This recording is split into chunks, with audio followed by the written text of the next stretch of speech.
Back. So this is the third video for prepping the doors for paint.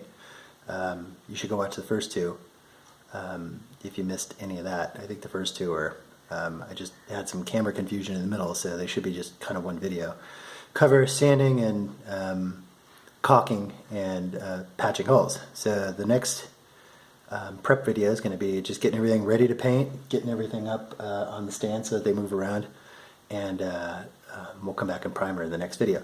So behind me there's the, I have one of the doors racked up, and I thought we'd talk about that for just a sec. So the way this works, I built these little fixtures like I said earlier. There it is. So it's just a piece of wood that I screwed another piece of wood to and drilled a big hole into it, and I got a big huge lag bolt in there. And remember when we were prepping, we drilled these holes. Not sure you can see it from there.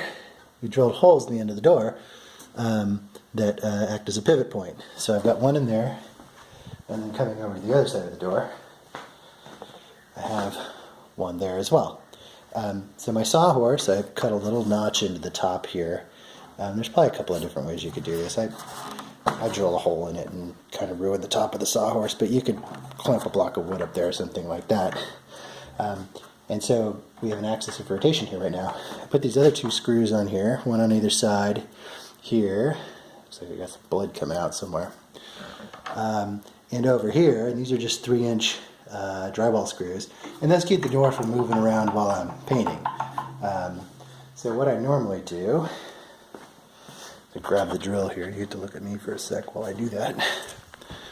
And if I pull the screws out, or I usually just pull the left screw out here, pull that screw out, set the drill down, and then the whole assembly rotates right over pretty easily.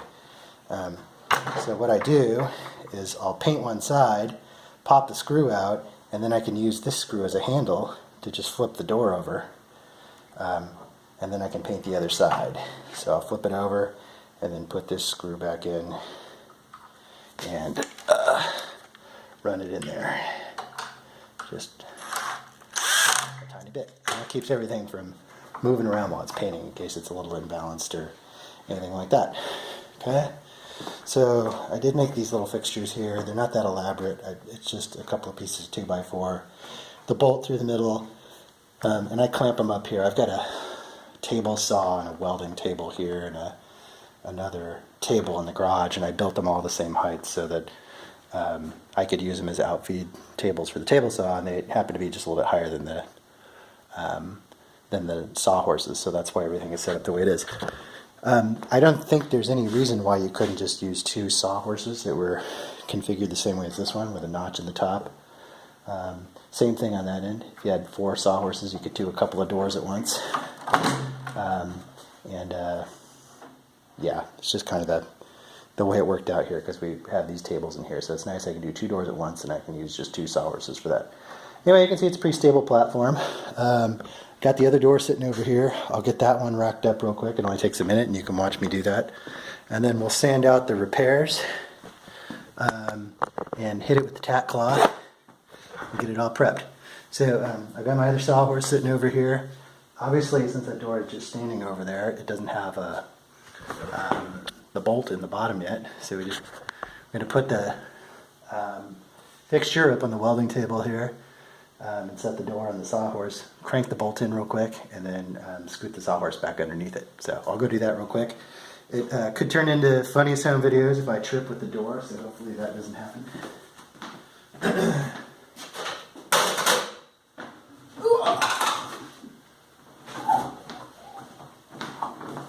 So just set this on here like that. Flip it over. Okay. It's nice to have some space between these 2 doors when you're painting. I like to put a step stool in the middle to set the paint can on, and then I can just move between the doors. I usually will paint one side of one door, let it dry for a few minutes, go paint the other door. And then by the time I've painted the front of that door, it takes about 15 minutes. I can come back to this one, it's began to tack up, and then I can flip it over. Okay, so I'm going to put the big bolt in the end. I got these big see how long these are. They're about 4 inches. Lag bolts, they're 1/2-inch lag bolts. And you want to make sure you have a big hole on the end, because they don't need to be super tight into the wood, and I don't think you want to crack the door at all. So I always try to drill the holes pretty big and not force them in, because I think cracking the door would be maybe the worst thing ever. Alright, so I'll grab my drill, set that over here, now scoop my sawhorse back, pull the towel out, kind of get everything lined up, and see the door can just weed all day long. So I'm going to grab a couple of these are 3-inch drywall screws. They just happen to be long enough, and they're only going in, 2 or 3 threads on the end of the board, just to keep things running. So I'll put one right here. One here. And they're kind of halfway between the edge and the pivot point on the outside. Doesn't really matter. And you can see there it's nice and stable. So when I'm painting, what I'll do is, like I said, I'll paint one side, go paint the other door. When I come back, I just pop out one of the screws, use the other one as a handle, and just loosely put it back in, and we're ready to go on the second side. It's a nice stable platform. Okay, good stuff. Alright, so I'll move back to the door here. It looks like the repairs have dried here. It's been a couple hours, so I think we can sand them out. So you can see they're kind of chunky looking, not the prettiest repairs. But everything, normally I think when you put this stuff down, you really just have to plan on sanding out anything you fix. So let's see how this one sands out. I'm just going to use a little piece of 220 grit for that. Some different color. There we go. So that's 220 grit sandpaper. And once again, I just fold it up into 3 pieces like this. You can use a sanding block as well. This sanding block has 220 on it. And I think you want to sand with the grain. So the grain on this particular piece runs this way. So I'll just try to smooth it out. I'm going to take out most of that material while smoothing.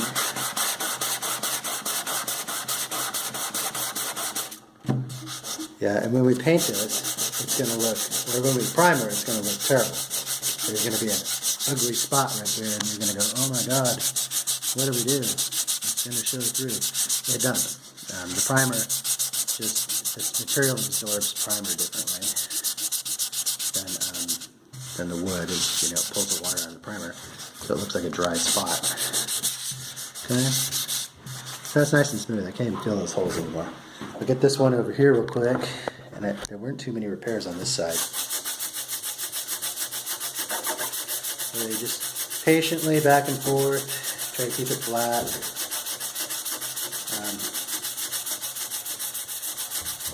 Your paint will give you a little tiny bit of fill here. So really minor imperfections in the surface, you can decide how important it is to fix all of those. Me, I just try to go for the big ones. That feels pretty good. I could barely notice that was there. So when I get a little paint on the surface, it won't be there at all. So let me look around here on the back and see if there's any others that I fixed.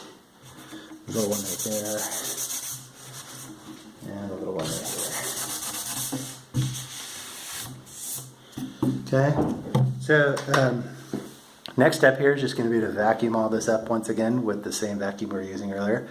And then we're going to run it over the tack cloth, and then it'll be ready to paint on this side. I'll probably flip this over and do the other side, and then the other one is still drying a little bit, so I'll do that one later. But for all intents and purposes, it's the same procedure. You just sand out your repairs, vacuum it up, and hit it with the tack cloth. So use a vacuum real quick. I'll show you how to use the tack cloth, and then we'll stop, and when we come back, we'll be ready to primer.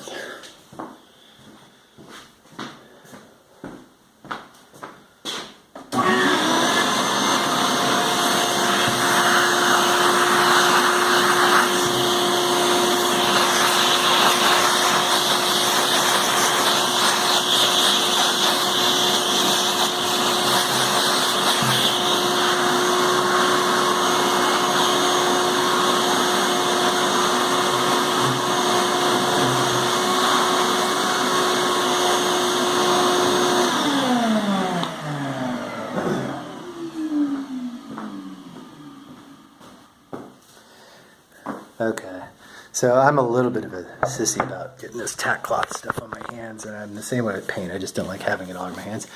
So I like to wear nitrile gloves when I paint. Makes cleanup pretty easy. I'll just get one of these out for the tack cloths are really sticky. You get that sticky junk all over your hands, and then who knows how you're gonna get off. So hold on, let me grab a tack cloth. I'll show you what those look like.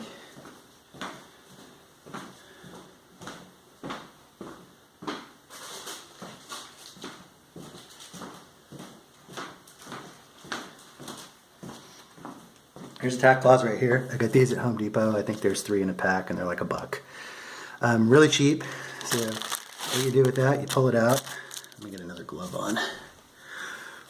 Sorry, everyone's got their quirks. All right, so you get it out and then unroll it all the way. Unfold it, and it's pretty large. Kind of like this big sticky cheesecloth. Let's see here, there we go. Alright, so I find that for one set of doors I'm going to use, or for 2 doors I'm going to use 1 tack cloth total. So I use one right before I paint, or right before I primer the first time. And then after the primer I normally sand, light sanding, and then you're going to want to vacuum and tack that off again. We'll get to that when we get to the video, but suffice to say, you just roll this tack cloth up kind of like this, keep it loose, and in the same order that we've been doing. I try to do all the panels first. The caulk is dry here, you can see, so it's not smearing all over the place. You just try to tack everything out, get all that dust off the surface. Truth be told, I'll probably come back and do this again later because I'm not going to primer until after the kids are settled down for the evening. So if there's any dog hair or anything like that gets on here, I want to make sure I get all of that off. Okay, so I've done all the panels, and then I'm just going to do the middle pieces here, whatever they're called, back and forth. Kind of up here, down through here, get all that dust off of there, and then finally down the sides. Okay. And everything looks pretty good here with these repairs. Doors looking nice and smooth, and at this point we're ready to primer. So like I said, we're going to do that in a little bit, and yeah. So I'll sign off here and maybe go get this one uploaded real quick, and then tonight we'll primer. See you in a bit.